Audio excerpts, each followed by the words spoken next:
Welcome to the second Doom WAD show, where a distinctly average Doom player takes on a WAD at random from Doom World on Hurt Me Plenty.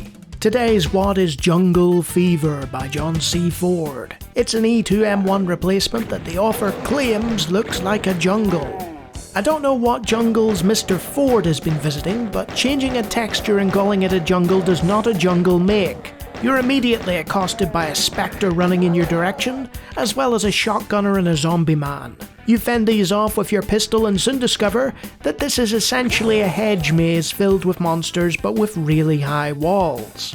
Replacing Doom's typically maze-like levels with a literal maze to frustrate and confound the player.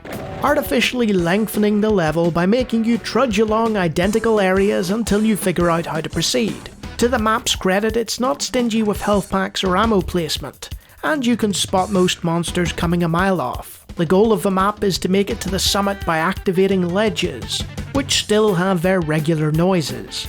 Not very jungle-like at all. But then this was released in the mid-90s. Each elevated platform you go up has the maze get that little bit harder, and this idea might have been intriguing if the execution wasn't so ham-fisted. By the time you reach the obvious teleportation puzzle, you're swarmed with an arena full of monsters as the difficulty level ramps up. At this point I'd lost all interest, like most players would, and was quite happy to meet my fate without a single bit of teleporting. If you like outdoor levels, mazes, and small areas that feel bigger than they are, then who knows, you might get some joy out of this. But most players who hate those things won't want to catch this particular jungle fever.